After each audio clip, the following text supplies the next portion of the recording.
Good evening. We welcome you to tonight's debate, sponsored by the League of Women Voters of Lackawanna County. My name is Diana Daigie, our League's current president.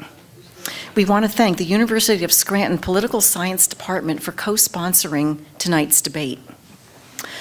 Tell you a little bit about the League of Women Voters. The League of Women Voters is nonpartisan, which means that we do not support or oppose any political party or candidate. The mission of the League of Women Voters is to promote political responsibility through the informed and active participation by citizens in their government. We encourage you to join the League of Women Voters. Membership information can be found on your program, or you can go to our website. Printed in your program is a membership form, and if you need a program, please see Cindy after the debate tonight. And we also encourage you on your way out to please support our work by making a donation. These donations help us cover our costs, including taping, as we are doing this evening, so that the debates can be viewed by a wider audience. Ann and Cindy will be at the back of the room as you leave, and they would be happy to accept any donation from you. ECTV is taping tonight's debate. This is not a live broadcast. The taped debate will be aired on Comcast 19 local TV, so please check the ECTV schedule, which can be found also on our website, and our website address is on the front of the program and in a couple other places. If you reside in the 114th district, I know you're here to hear the 113th district, but if there are people who in the audience who reside in that district, we held and taped a debate last night. And you can find that, the link via our website as well. And if you reside in the 22nd senatorial debate, an hour ago, or for the past hour, I should say, we held a debate of the 22nd senatorial district candidates, and you will shortly be able to find a video recording of that via the link from our website. About upcoming events, of course, the most important event is Election Day, Tuesday, November 4th, so don't forget to vote. If there's anybody, again, I realize you're here for the 113th, but if anybody resides in the 117th district, please join us for a debate on Tuesday, the 28th at Keystone College. Also, one more upcoming event will be the election returns that League of Women Voters has been doing for many elections. And this will be a live broadcast from ECTV studios. We will start broadcasting in the evening as the polls are about to close and through when they do close. So you'll find that very interesting if you can tune in for that. A few procedural items for people in the audience. Please turn off or silence your cell phones or any other devices.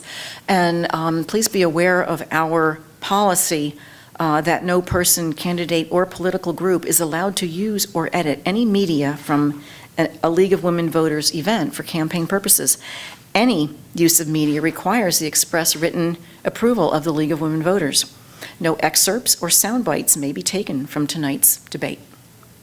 So tonight's debate is between the candidates for the 113th legislative district, and our moderator will be Dr. Jean Harris. And she will introduce the candidates and tell you some of their biographical information. Dr. Harris is a professor in the Political Science Department at the University of Scranton, and she is currently on the board of the League of Women Voters of Lackawanna County, and she's a past president of our league.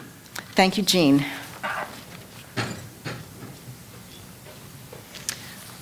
Good evening. As Diana said, the League of Women Voters believes that democratic government depends on the informed and active participation of its citizens. Therefore, the League works to foster an educated citizenry and to inspire citizens to participate in politics. Sponsoring candidate debates like the one we're having this evening helps the League to achieve these goals. A little bit about tonight's debate. It should last about 60 minutes. Both candidates will answer the same set of questions, and no questions were provided to the candidates prior to this evening, prior to when they hear it right this evening. All questions will have a 90-second response limit. Each candidate will be allowed up to three rebuttals of a minute in length at their own discretion. There will be no opening statement. Candidates will be allowed a 2-minute closing statement. And we ask that you hold all applause until the very end after the candidates have provided their closing statements.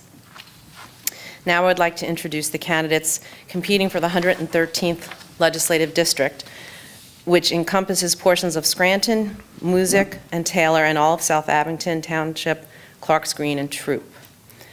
First, Marty Flynn is running as the Democratic candidate. He is a resident of Scranton. He graduated from Scranton Prep and Marywood University with a bachelor's degree in legal studies. Mr. Flynn is currently serving his first term in the Pennsylvania House of Representatives. He also is serving as a community volunteer. He served as Lackawanna County Prison Inmate Education Program Coordinator, Chairman of the Prison Misconduct Board, and prior to that, he was a Lackawanna County Prison Guard, mixed martial arts fighter, and professional boxer. We also have with us this evening Mr. Marcel Lisi, who's running as a Republican. Mr. Lisi is a resident of Scranton. He's a graduate of West Scranton High School and Marywood University with a bachelor's degree in history, political science, and pre-law. He has served as an intern for the U.S. Senate and the U.S. House of Representatives. He also served as Intellectual Disabilities Coordinator at Scranton Counseling Center, where he worked with children and adults with special needs.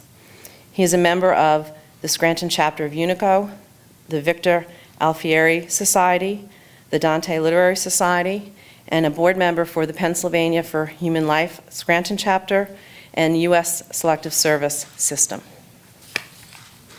So before the debate started, we flipped a coin to decide who would go first. Mr. Lisi won, and so he will answer the first question first, then Mr. Flynn will answer the second question first, and we'll rotate in that order.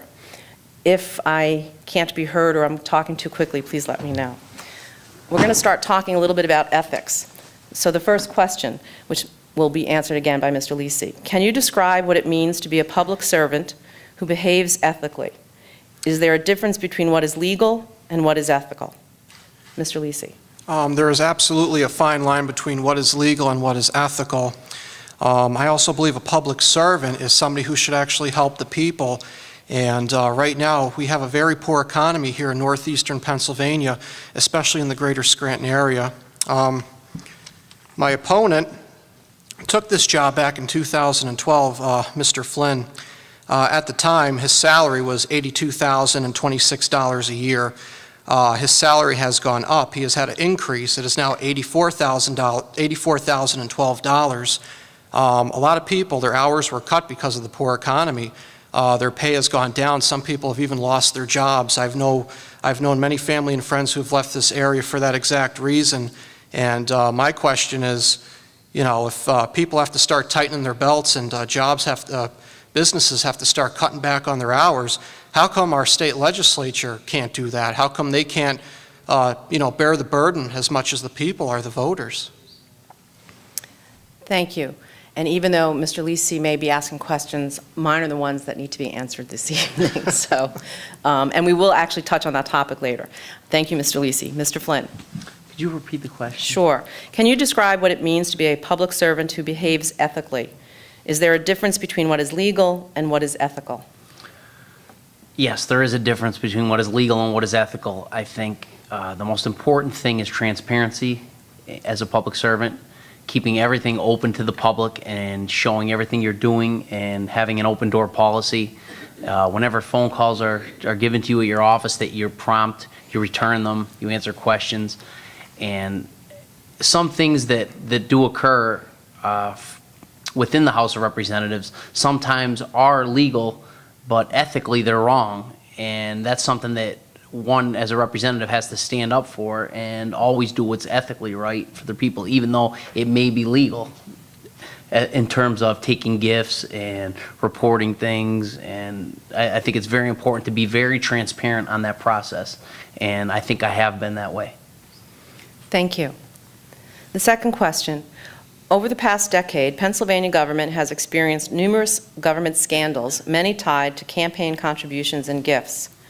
Recent polls show that the overwhelming majority of Pennsylvanians support banning lobbyists and others who seek to influence public policymakers, banning them from giving to government officials gifts, hospitality, entertainment, and travel.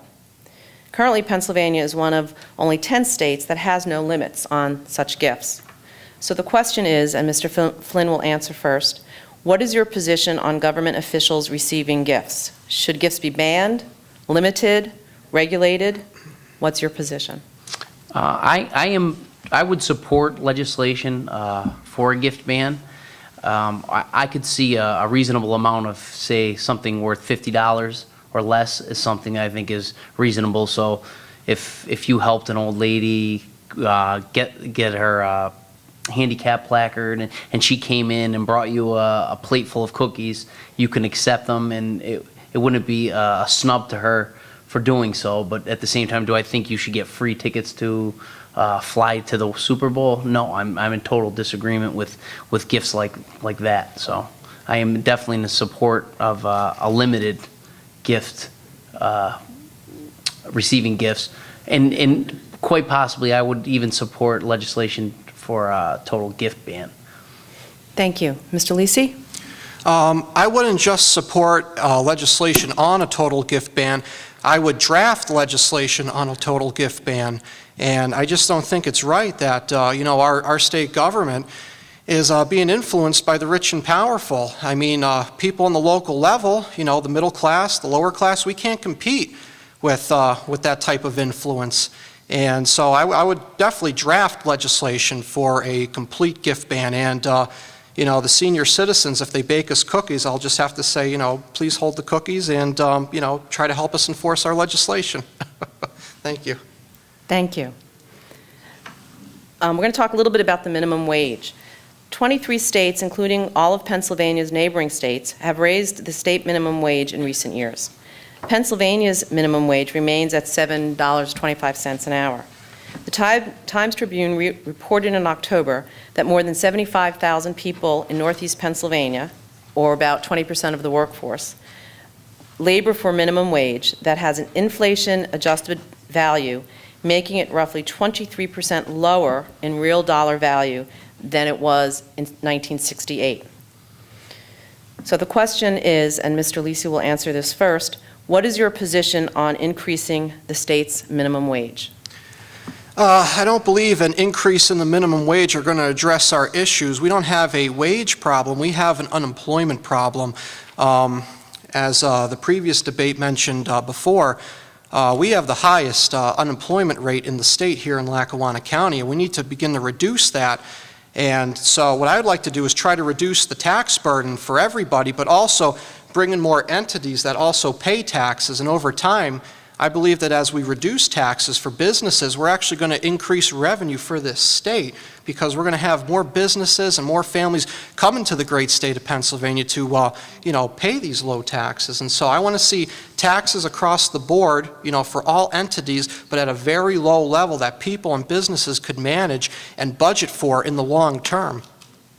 Thank you. Mr. Flynn? I support raising the minimum wage. I think it's impossible for a family to live on a 40-hour work week making minimum wage without government subsidy, and that's the problem. When people receive minimum wage, Pennsylvania's largest employer is Walmart, for instance, and people work full-time at Walmart, and at the same time, they're collecting social programs, social welfare, because they still qualify for it under their minimum wage guidelines. So I think we need to up the minimum wage to give our Pennsylvanians a more stable income, where they have more disposable income to take care of their families. And I think that, too, will help spark the economy by having more disposable income to spend on goods and services in the Commonwealth, which I think is a big deal. And I think it's also a big deal that, almost two-thirds of the minimum wage workers are females. So, females with families, and it's very hard, almost impossible to do without some federal subsidy included with the minimum wage. So we need to up that, and I think that would itself spark the economy into giving Pennsylvanians more disposable income. Thank you. And we are going to now talk a little bit about the automatic pay raises for our state legislators.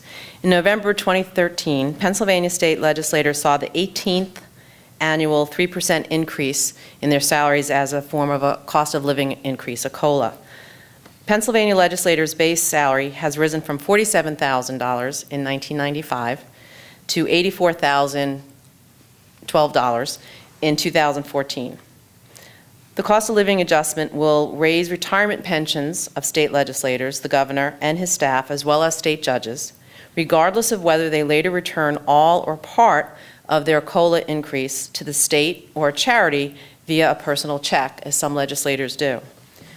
During a time of recession and unemployment, the average Pennsylvanian has not seen such a pay increase. Measures to reverse the automatic pay rule in the legislature have not been acted upon.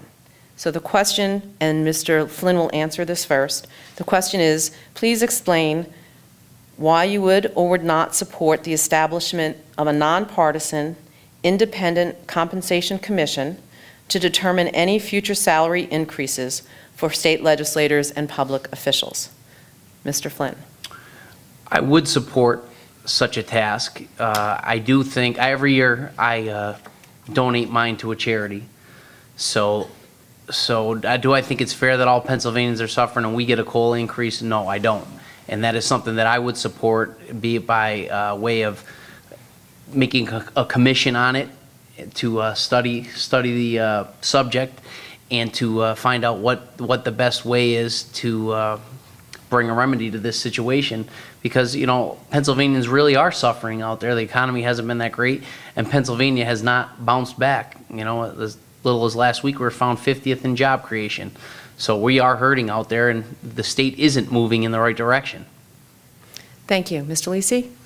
I would not give the pay increase to a charity. I would give it back to the taxpayer. In fact, I would work to reduce my salary, reduce my benefits, so that we could reduce the overall cost of the Pennsylvania State Legislature, which is the second most expensive in the United States, just behind California.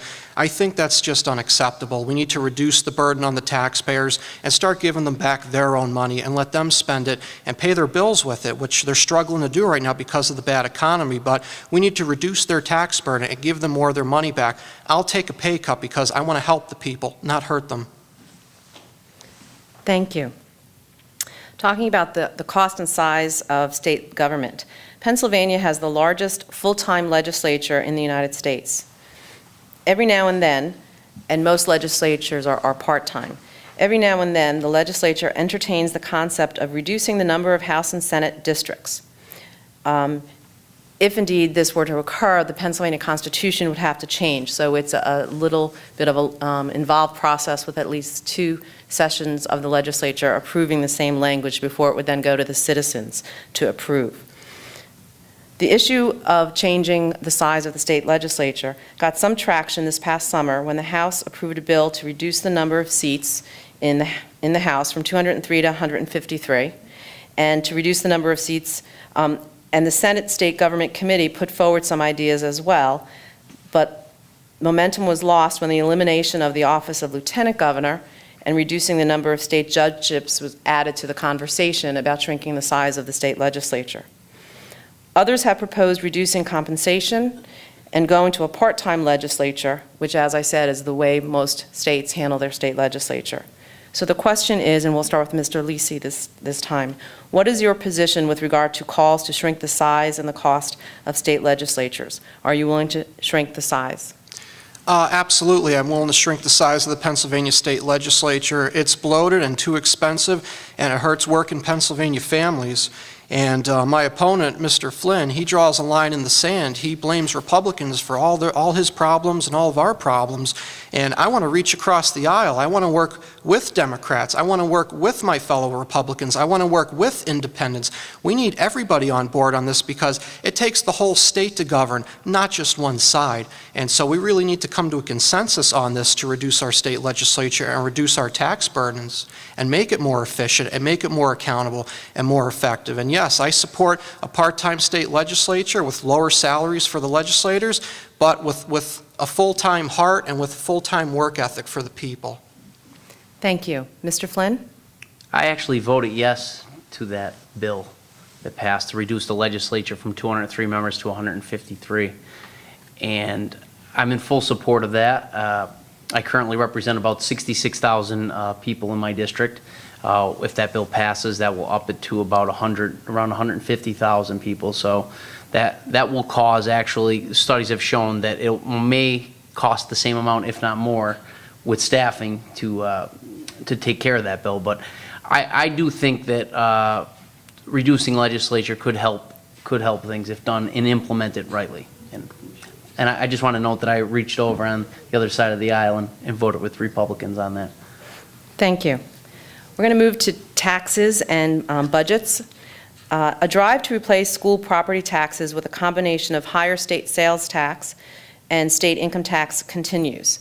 House Senate Bill 76 is one such proposal, and this proposal called for raising the state personal income tax by 1.27%, increasing the state sales tax by 1%, imposing the sales tax on some previously untaxed items, specifically services, and abolishing the authority of school boards to levy property taxes. So these are some proposals that have been talked about but not yet acted on. And the question is, which of these proposals do you support and which do you oppose? And please explain your support and your opposition. And we'll start with Mr. Flynn. I actually am a sponsor of House Bill 76, and one of the few Democrats that actually voted for it when it came over on amendment to a bill in the House. It didn't pass, and I voted for it. I don't think the bill is perfect in itself because it does come up short for certain funding in the future years, but I think it's a great way to start talking about property tax relief for our citizens. You know, people are getting buried in their tax bills over the past couple of years. You know, school districts have been forced, because of government cuts, to raise their property taxes by the current administration, and I think that's half the problem. You know, and another problem with House Bill 76 is that corporations at that point will not be forced to pay any tax when they're out of that. So they'll be treated like people also, and that would really hurt the tax base for the state of Pennsylvania. Thank you. Mr. Lisi? Well, if it's impossible to get House Bill 76 through, I would like to support a similar bill where we can actually use funds from the Marcellus Shale to actually fund our public education. And I would also like to see, basically both sides of the aisle again, coming together and find a consensus on, how can we address pensions, because that's really the underlying problem of why the property taxes increased to begin with. Over 1/3 of the pensions in this state are underfunded, and so we got to come up with a way to fund these pensions. And I think using the Marcellus Shale to fund the pensions will reduce the property taxes. And so if, like I said, House Bill 76 can't get through, I would try to draft a similar bill that includes some of the topics that I just discussed, and hopefully bring some relief to Pennsylvania property owners and taxpayers. Thank you. Talking about pensions and pension reform, school districts around the state are cutting staff and educational services in order to afford the high pension contribution rates to the Pennsylvania Public School Employee Retirement System, an obligation that was created by the state legislature itself. The shortfall is estimated at $50 billion across the state. The question is, how should the legislature address this growing pension problem? And we'll have Mr. Lisi answer first. Once again, redressing the sort of a similar question. I believe we need to start utilizing our natural resources, such as the Marcellus Shale, to fund some of our pension crisis. But we also need some type of legislation that we can renegotiate contracts with, to where basically, if there's some form of government, and it could be the school district, but I'm from the city of Scranton. We have a pension crisis there too with our city.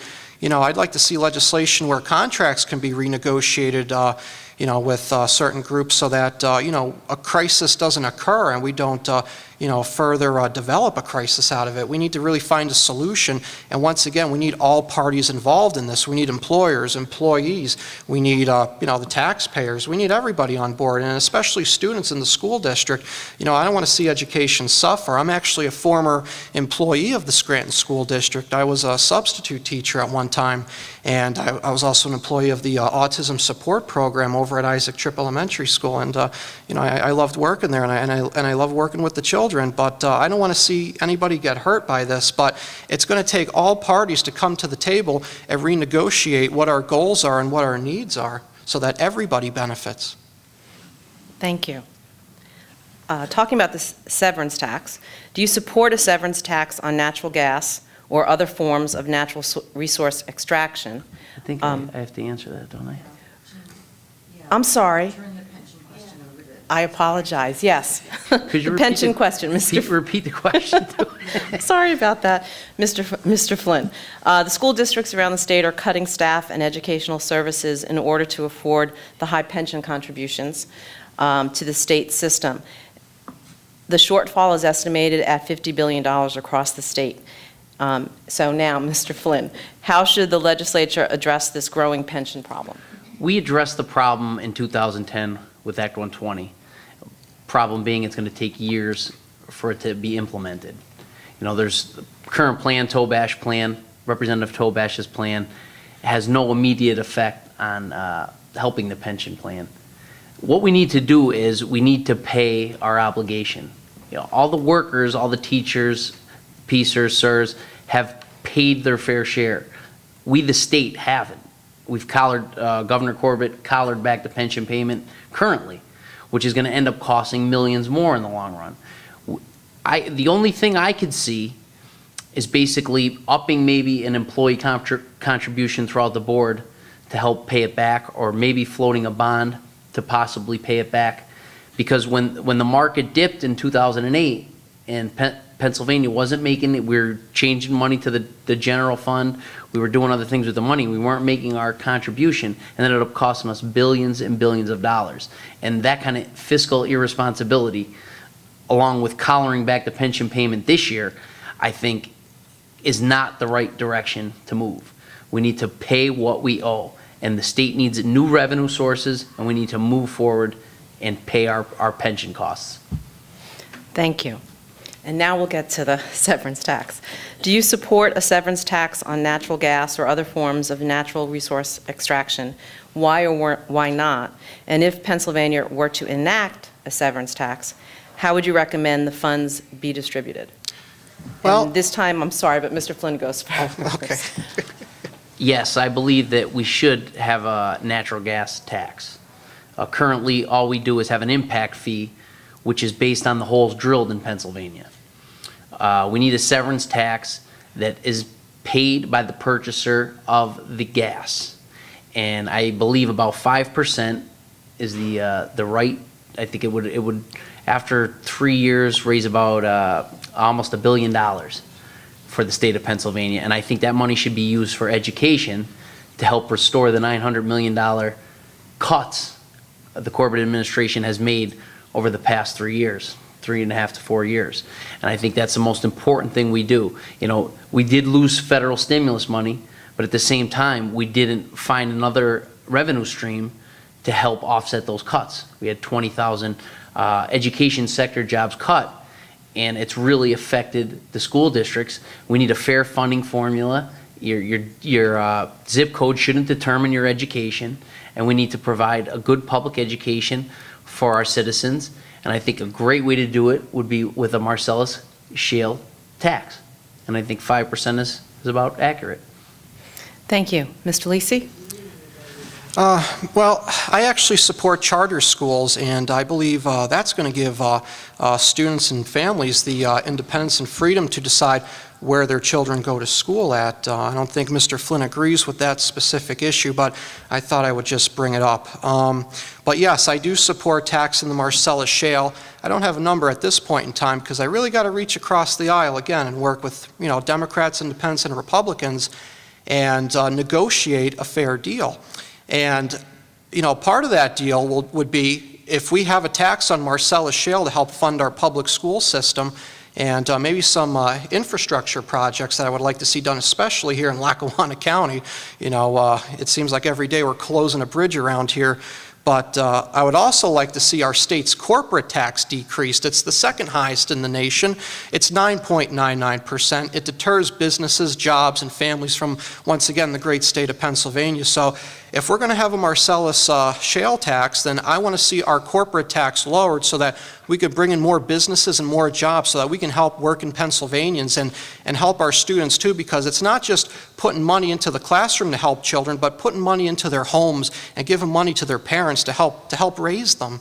I want to raise their standard of living. So if we're going to have a Marcellus shale tax, then we're going to have to negotiate. We're going to have to deal in Harrisburg. Thank you. We're going to now turn to some environmental concerns. Landfills, a local landfill company has submitted an application to the Pennsylvania Department of Environmental Protection to expand upward to create a mountain of over 100 million tons of garbage. Engineering studies supporting the project were submitted by a firm chosen by the applicant. DEP has questioned the structural integrity of the project, specifically whether there is a risk of the weight of the structure causing collapse of underground mine voids. Despite the massive scale of the proposed project, DEP claims that it has no authority to select a conflict-free engineering firm or to set criteria for selection of one. So the question is, and we'll start with Mr. Lisi, should the legislature amend the Solid Waste Management Act to give the DEP the authority it needs to ensure that there is no conflict or appearance of conflict in the technical aspects of the application and environmental review process? Please explain your answer. Well, that's a very good question, and on its face, I would support and even draft some type of legislation that would address that issue. But more specifically, I really don't want to see a mountain of garbage in Lackawanna County. You know, I think a new site should be researched further and hopefully selected. You know, I just don't think it's very healthy for the residents here in Lackawanna County, and it's also unsightly. But I think we should maybe perhaps set up some type of independent commission as something of a short-term solution if we can't, you know, amend the necessary legislation to go in and try to find, you know, basically people in both parties that, you know, don't have any conflicts of interest at present. Thank you. Mr. Flynn?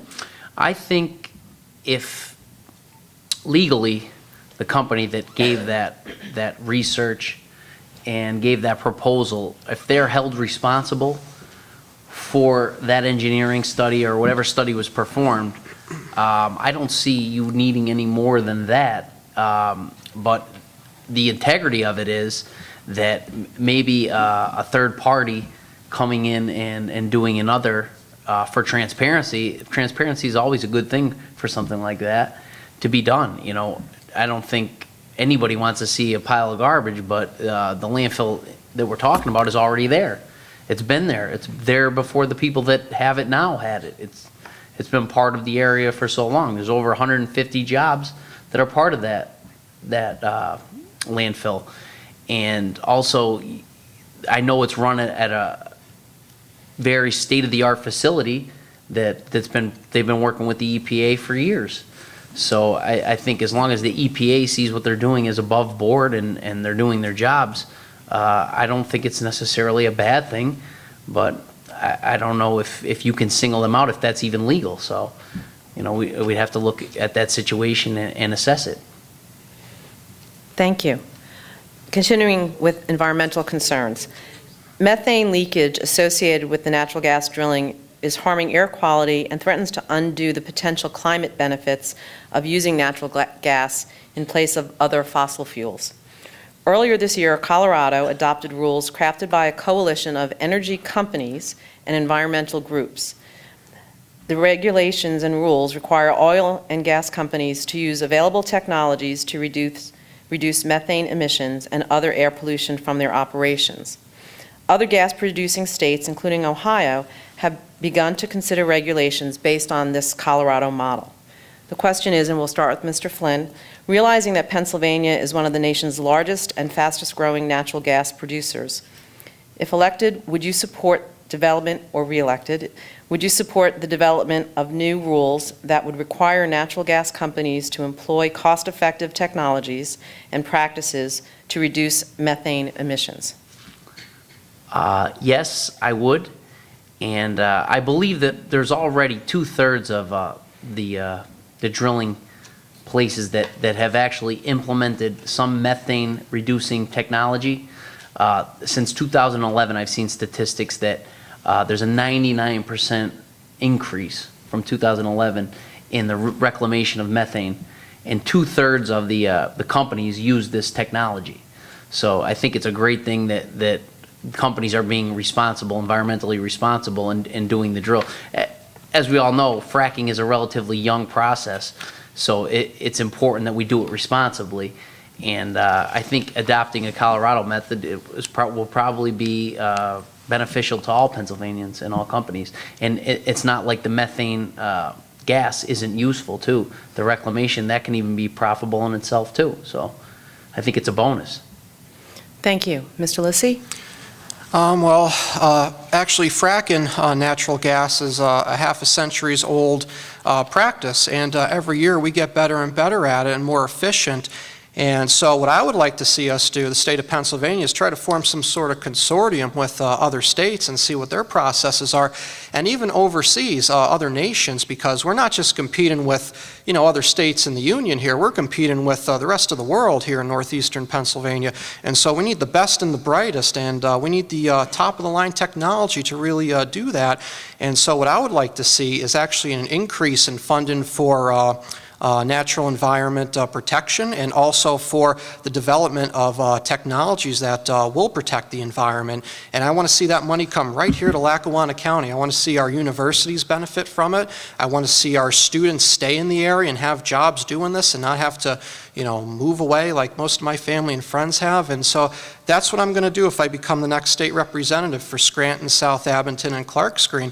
I'm going to fight for further funding and to try to keep our people here and keep them employed in the Marcellus shale gas industry. Thank you. We're going to talk a little bit now about distressed municipalities, and Mr. Lisi will get the first question, answer the first question first. House Bill 1773 to overhaul the Act 47 was approved this month and sent to the governor for signing. As reported in the Times-Tribune, the changes to Act 47 would amend the recovery program for fiscally distressed cities and give them some new tax options. Cities would be able to remain under the distressed city law for only 5 years rather than indefinitely. After that, they would face a mandated recovery plan. The changes would allow distressed municipal governments to increase their municipal services tax on all workers within the city, both residents and non-residents. The new changes do not provide help to cities to deal with systemic problems such as a diminished urban tax base, cities' disproportional burden of essential services to the wider geographic area, and inadequately funded municipal pension plans. Mr. Lisi, do you feel this legislation is adequate to help distressed cities in Northeast Pennsylvania? And please explain your answer and describe what else you feel the future role of Harrisburg should be to support distressed cities. When it comes to the city of Scranton, I think Harrisburg has failed us. Our state legislature has failed us. In fact, you sort of answered the question for me already, Dr. Harris. Act 47 doesn't address the diminishing tax base in the cities. It doesn't address our pension crisis. And so what I would like to see come out of Harrisburg in legislation is trying to cap the amount of tax that cities can actually impose on taxpayers and citizens. And I'd also like to see basically, how can I describe this? A renegotiation of contracts without having to go into receivership. So like I sort of mentioned this in an earlier question, I would like to see all parties, come to some sort of agreement where there's concessions and, everybody, benefits and tries to prevent, a furthering of the crisis. And, once again, Act 47 doesn't address that. And also, we have an issue in this, especially in the city of Scranton here, we have an issue with KOZs, Keystone Opportunity Zones. We have an issue with also nonprofits. Nonprofits don't pay any taxes. There are pilots out there, payments in lieu of taxes, but they're not definite. Basically, it's not an obligation. It's more like a gift. And so I believe we need to eliminate KOZs and have these newer businesses pay a low percentage of taxes, and we should lower the taxes for everybody across the board, and have nonprofits pay a percentage of what we pay in taxes as well. Thank you. Sorry. Thanks. Mr. Flynn? I believe Act 47 has failed the city of Scranton. We've been in it since 1992. This bill you're speaking of, 1773, offers no new revenue sources for the city of Scranton. It's basically pushing us out of the advantage of Act 47, and it's offering no new revenue streams to help the city. And the big elephant in the room is always the nonprofits. A third of Scranton's tax base doesn't pay taxes, and that becomes a problem when you force the remaining 2/3. You force that on the burden of the elderly and the middle and lower income people that have to pay that money. So that becomes a problem when these universities, hospitals get bigger and bigger and bigger, and there's less revenue coming in for the tax base, which isn't fair. And I think that's a first step in remedying that situation, and we need to do that. Thank you. Related to Act 47, to help distressed cities, is legislation to overhaul the Act 111 collective bargaining process for police and firefighters. Public unions do not want to change the current process, while local government officials say taxpayers can no longer afford the cost of arbitration awards under the current terms of Act 111. The basic objective of reform bills is to give local governments more leverage in the arbitration process and to open the process to the public. Some of the proposals would include having governments and unions share the costs of arbitration, require evidentiary hearings to be public, exclude post-retirement health care and pension from being subjects of collective bargaining, and require arbitrators to analyze the impact of an arbitration award on a municipality's finances and its ability to pay the award. So the question, which Mr. Flynn will answer first, what is your position on the proposed reforms to the collective bargaining process? I think we need to reform in ways and such to make it affordable for our city basically to pay these obligations. Fiscal irresponsibility on the part of the political wing of this area in the past has led us to where we are today. If we end up filing bankruptcy as a city, that's going to have to, everything becomes null and void at that point. But until then, any collective bargaining that has happened has been fought for and conceded to, that by law, it's their right to bargain. You can't take that away from them, I think the only way to do that is through bankruptcy for the city of Scranton. And the outlying municipalities, there's different situations, their tax bases are different, but I think we're faced with dire times where we're going to have to make tough decisions and move forward, both unions and cities. Thank you. Mr. Lisi? Well, when my opponent, Mr. Flynn, says we have to make tough decisions, that means tax increases. Do you want another one? I know I don't. I really can't afford it. But once again, I think we need to renegotiate with our city employees. It's not just Scranton, but all over the state.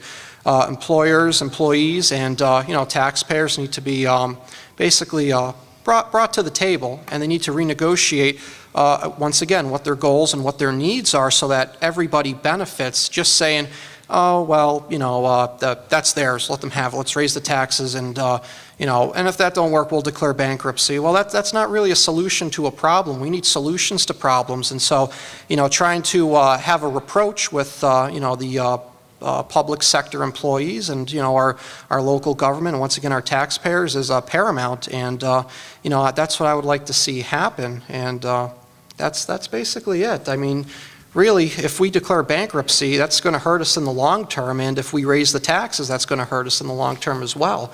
So the only solution that I can see is renegotiation immediately, right now, and hopefully it's voluntary so that we won't have to have legislation. But if elected, I will draft that legislation, not just support it and not just preach about it. I'll put teeth in it, and I will be there to see it through. Thank you. School districts deal with the threat of teacher strikes every year here in Pennsylvania. Last best offer or binding arbitration has been suggested as a means to achieve contracts that are fair to teachers and to taxpayers. The question, which Mr. Lisi will answer first, should lawmakers take action to outlaw strikes in favor of last best offer, binding arbitration, or some other process? Please explain your answer. Well, I don't think we should ban strikes. I mean, you know, if there's an employer that's not doing something right, I don't think we should, ban, I don't think we should punish the employees for that. But once again, I think we need to, again, renegotiate contracts and open up current legislation that affects the strike bans and see where you actually draw the line to where you can actually strike. There has to be certain points that must be crossed. For instance, some type of wrongdoing by the employer or some sort of, inhibition where, you cannot complete a contract or something wrong in the workplace. So that's what I would like to see. But once again, I think we need all parties on board with this, and without that, we're just going to see failure when it comes to contract negotiations. Thank you. Mr. Flynn? I believe in teachers' unions' right to strike. I think it's part of their hard-earned right for collective bargaining, and I think it's a tool. Usually most strikes are avoided miraculously the week of the strike. So I think it's an important tool of the process, and I think they should have that right to strike. Thank you. Also on education. In polls, education ranks as one of the voters' top concerns. Reform proposals directed at the classroom include tenure reform and educational standards reform. What legislation do you feel should be enacted at the state level to improve public education in the classroom? And Mr. Flynn will answer first. I think most importantly, we need to fund our schools properly. Everybody talks about the pension payments and how that bogs down the school districts, but if you took pension payments out of the equation, our funding today is less than it was in the year 2009. So our teachers aren't being, our classrooms are not being funded correctly. There's 20,000 less workers in schools. Programs have been cut to the bone. We've gone from somewhere around 6th to 8th to 48th, or no, to 28th in the country for our quality of education. I don't think our zip code should determine how good of an education our children get. I think a fair funding formula should be implemented ASAP. And I think any diversion of money to charter schools or voucher programs is taking away from a public education. And this is coming from someone who never attended a public school in my life. I don't think it's right. I think everybody should have the right to a good education. Thank you. Mr. Lisi? Well, I used to think that state legislators knew all the facts, but Mr. Flynn obviously doesn't. What's wrong with funding our schools today is that we have a pension crisis. We have too much money going toward the pension and not going toward the pension at the same time. And teachers are very much a part of the classroom, and we need to keep them there. And so I believe we need to try to find a better way to fund their pensions, but at the same time keep the costs down. Now, a lot of state pensions are involved in what are called hedge funds, and basically the administration fees are pretty astronomical in my opinion, but once again, it's a hedge against a bad economy. But the benefits that you get from hedge funds really don't merit the amount of administration fees that we pay on the state level toward that. And so I would like to see contracts, once again, opened up and see if we can fund the pensions in a different way, a more effective way, so that the teachers are getting what they deserve, the children are getting what they deserve, and the taxpayers especially are getting what they deserve. And we don't want to see, once again, somebody let out in the cold. I want to see all parties brought to the table. Thank you. Mr. Flynn, a rebuttal? Yes, talking about moving money to a hedge fund or to a 401k will not solve the problem. We have, I've never heard 50 billion, but close to $50 billion in unfunded liability. Any diversion of that 50 billion to a 401k, to a hedge fund, will not solve the problem. It's like having a bank loan. You have to pay it. And if you divert that money away, that fund currently, I think last year, earned 9%. So any diversion of that money away, you're going to end up costing the fund over years millions and millions of dollars, if not billions of dollars over 30 years. So that money needs to be paid just like a mortgage. May I have a rebuttal, please? Yes. Mr. Flynn, the teachers' pensions, I mean, they're currently funded with hedge funds. We're not moving it toward hedge funds. I want to move it away from hedge funds. Thank you. What can the lawmakers in Harrisburg do directly or indirectly to encourage economic development through job creation? And we'll start with Mr. Lisi. Once again, job creation. My goal is to bring more jobs and more businesses and more families into the great state of Pennsylvania. We can't do that with the very high tax burden. And so what I would like to do, once again, is reduce our state's corporate tax, which is the second highest in the United States of America, to be more competitive with not only other states in the Union, but also other countries around the world, because we just can't compete here locally with other parts of Pennsylvania or other parts of our country. We got to compete globally. It's the 21st century, and we got to get with it. And so I want to see the tax burden come down, but I also want to see it spread out so that everybody pays some type of tax. And basically, we have KOZs in Pennsylvania where they bring in a business for 10 years tax-free, and then, after 10 years, theoretically, these businesses are supposed to pay a tax. A lot of them don't. They lease some type of facility, like a factory, and they move to another state and reap another basically, tax-free situation. And I don't want to see that. So I want to see a level playing field. I want to see all parties in our state, all people, all businesses pay something into the system, but I want to see the tax rates go down so that it's competitive, you can budget in the long term, and we can develop growth in our great state. Thank you. Mr. Flynn? I think most importantly what we need to do, is we need to close the Delaware loophole. Only 30% of businesses in the state pay corporate taxes. That's the most important thing, and have combined reporting between what state and Pennsylvania so that these taxes are actually paid in Pennsylvania. I also believe in lowering the corporate franchise tax from 9.9% to somewhere around 6 to 7. And I think investment in CRIZ zones where local business people get to invest in certain communities, and their investment is backed with state tax dollars up front, but they get to pay back through the taxes in that area. I think CRIZ zones, expanding that throughout the state, would be excellent for our area to help certain blighted parts of the state. But most importantly, our transportation bill was passed. I voted against it because it raised taxes, it raised our gas prices at the pump. But I think improving infrastructure for business and making it more centrally, because we're so centrally located, the Keystone State, I think it's very important that we have a great transportation system to help distribute goods for the whole eastern seaboard. And I think that's something that's going to attract business in our area. May I have a rebuttal, please? Yep. Oh, thank you. Mr. Flynn mentioned the Delaware loophole, and that's something that's really affecting our state, but you have to go to the core of the issue. Why are businesses in our great state headquartered in Delaware but doing their principal business in Pennsylvania? It's because our corporate taxes are too high. If you lowered them, I'm sure they would headquarter here.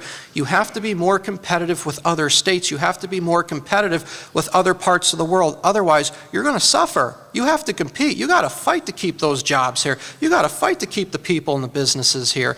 And Pennsylvania is just not doing that. And I would also like to see legislation developed, and I would draft it, not just sponsor it or talk about it, to where if you do your principal business in this state, you need to headquarter here, and you need to pay the taxes just like everybody else. Thank you. I'm just going to ask one last question before we go to closing statements. And it is just going to be a yes/no, because that's all the time we have.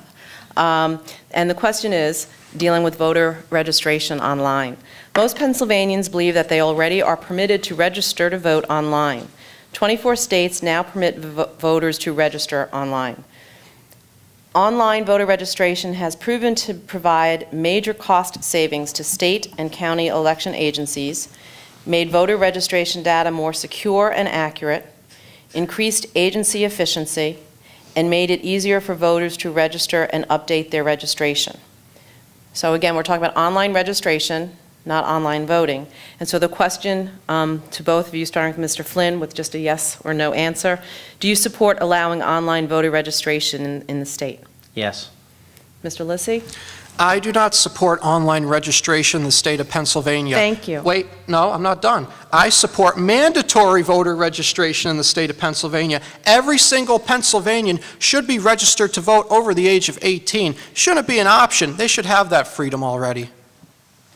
Thank you for your yes-no answer. Okay, sorry. At this point, I'd like to turn then to closing statements. I remind the audience that after each candidate has made his statement, you are welcome to applaud if you feel that you would like to. We did a flip of the coin, and Mr. Flynn will go first with his closing statement, and this is an up to 2-minute statement. Mr. Flynn.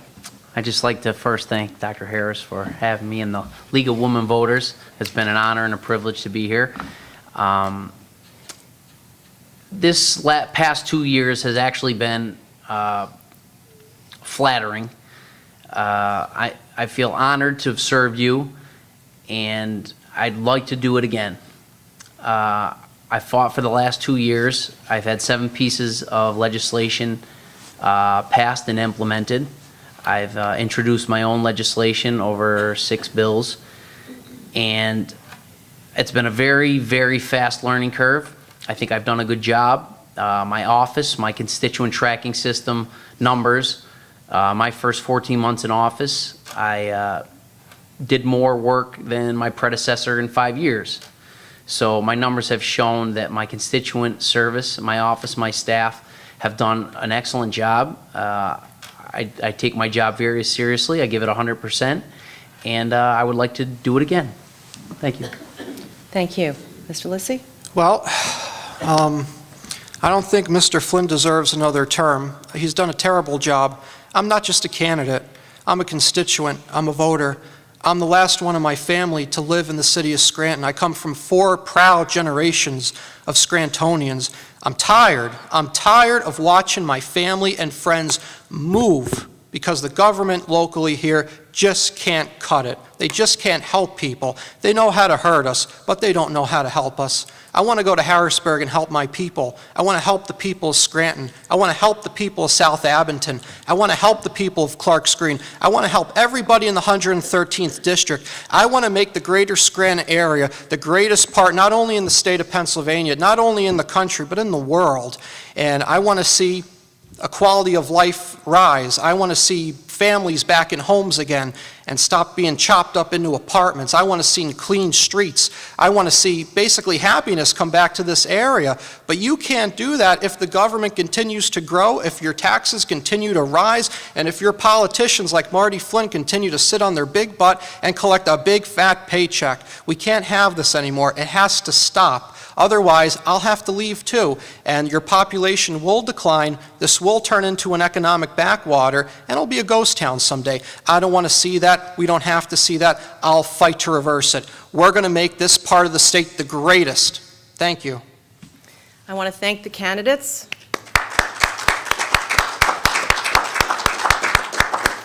I also want to thank all of you for joining us this evening. I hope that you found this event educational as you consider your decision about who you will be hiring into your government on November 4th. Thank you.